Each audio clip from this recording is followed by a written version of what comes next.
Hello, everyone. Welcome to the Inside the Birds Fantasy Football Show with Andrew DiCecco. I'm Jeff Mosher from Inside the Birds, and joining me, as always, is InsideTheBirds.com staff writer and fantasy football expert, Andrew DiCecco. And let me start by saying, Andrew, that you lived up to your billing in our last show because you banged your hand on the table for our listeners to pick up D'Ernest Johnson of the Cleveland Browns. And D'Ernest Johnson did more than expected. He had a banner game for the Browns in a Thursday night victory.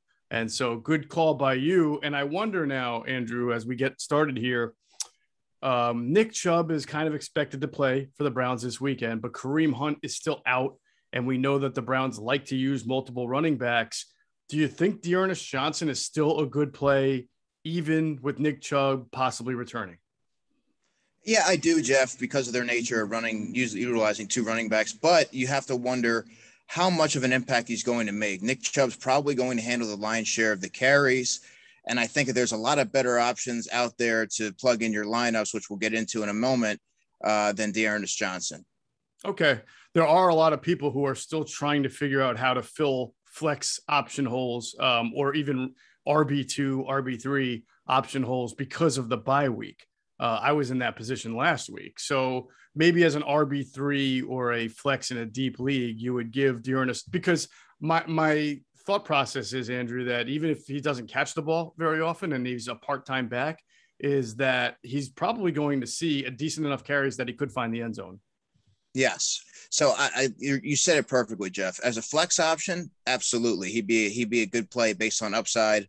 And, you don't know, the limitations of Nick Chubb, coming back from that calf injury. So he could factor into the game. And there are a couple of running backs that I have on my waiver priority list that I think will also fit the bill as well. All right. Awesome. Real quick, before we get to your waiver priority list, I want your opinion on Joe Burrow, who's starting to really break out as a quarterback. I feel like most people who drafted Joe Burrow drafted him as their second quarterback, a high-end number 2 quarterback to maybe start on a bye week, or if your current quarterback, your number 1 quarterback, was not playing well. Where do you see him in the pantheon right now of the elite fantasy football quarterbacks? Well, he's top 8 for me, Jeff. I mean, that the Bengals are for real, both on offense and defense. They have a good pair of wide receivers in T. Higgins and, of course, Jamar Chase. And I think they're going to be, next season and beyond, be considered the top wide receiver duo in football. They have a good tight end who's emerging in C.J. Uzomah, and they have a good running attack. So I think that the pieces are in place for Joe Burrow to continue that trajectory. So if you're able to get him in a trade and get rid of some of the more name brand veteran quarterbacks to sort of add him and another piece to your lineup, I would do so. I think that's going to be consistent the rest of the year. You just wonder if the Bengals are going to be able to consistently protect him up front. Great question. All right, let us begin with your claims, your waiver claims for the week. Who's out there that you really like? Number 1 for me is Kenny Gainwell from the Philadelphia Eagles. I mean, he factored in the offense pretty prominently even before Miles Sanders left with the ankle injury. He's expected to miss 2 to 3 weeks. Gainwell has already seen 31 targets and found the end zone 3 times.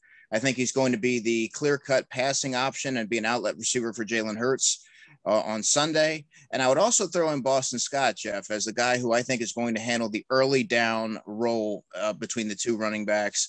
He found the end zone on 7 carries, put up 24 yards. I like the way he runs the football. He's going to be the between the tackles guy, at least in the interim until Miles Sanders comes back. Awesome. While we're talking about the Eagles, Andrew, I was able to pick up Dallas Goedert last week. Nice. Off the waiver wire. He was obviously on the COVID reserve list at the time, so I was able to stash him. Now that he is the number 1 tight end, are you expecting top 6 tight end production from Dallas Goedert for the rest of the way, or is the offense not trustworthy enough yet to put him in that? Well, he obviously has the potential to do so, Jeff, but we haven't seen any consistency from Nick Sirianni in his offense that warrants putting him in your lineups with any sort of confidence. Obviously, the upside is always going to be there. He's a top 10 tight end the rest of the season, just given the scarcity of the position.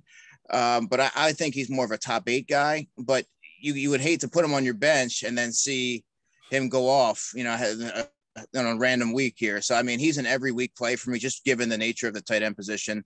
Another waiver guy that I like, Jeff, is Alan Lazard, the wide receiver for the Green Bay Packers. Javonte Adams is going to miss the Thursday night game.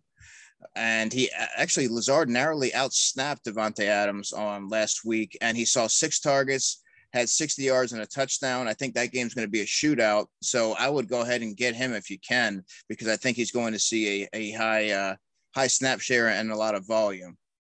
Now, he was placed on the COVID list as well on Tuesday, but he has an opportunity to get back. So I assume what you're saying is if he's back, right, he's probably going to command a lot of targets if Davante Adams is also still on the reserve COVID list. Exactly. And, okay, and then the final waiver pickup that I have, Jeff, is going to be Carson Wentz.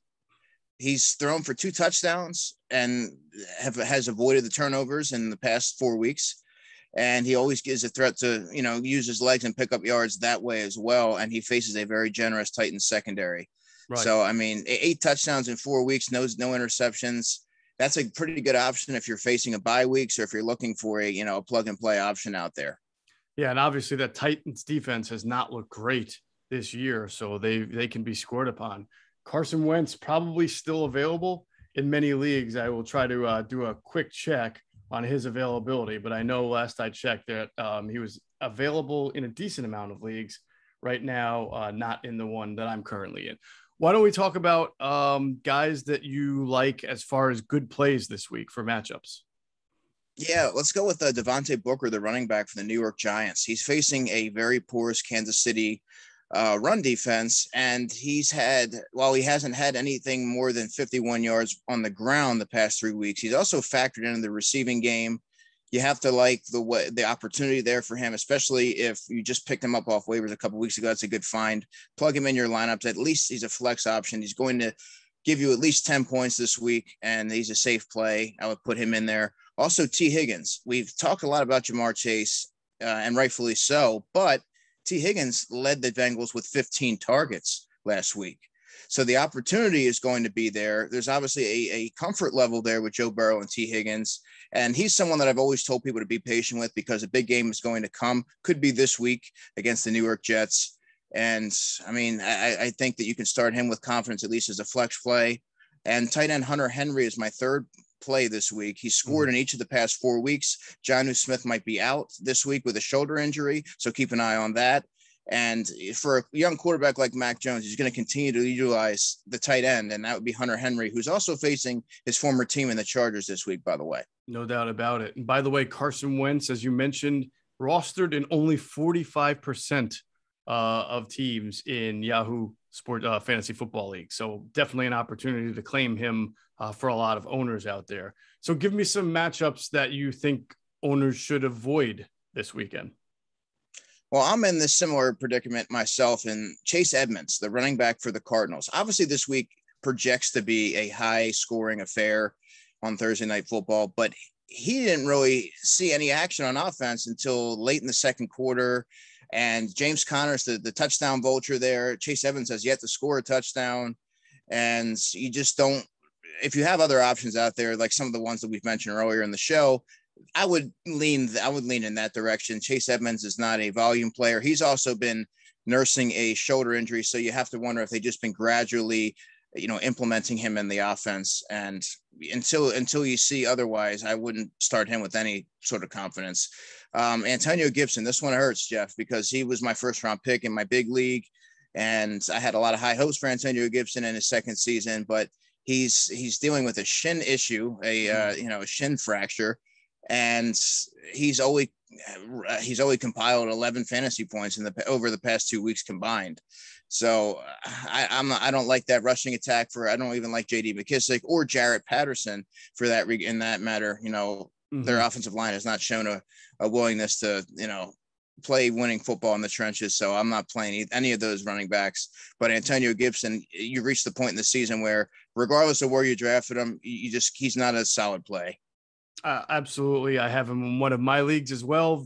Benched him last week and I won. So I have to continue that trend of going with somebody else. Speaking of, while we have you on it, the person that I wound up playing, I want to ask you about in Antonio Gibson's spot. I started Javonte Williams.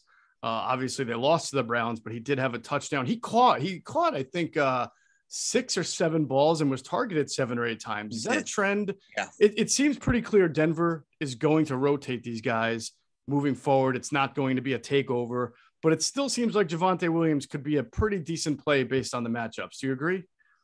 Yeah, I like Javonte Williams this week. He's a running back that I think is really going to ascend over this, final half of the season.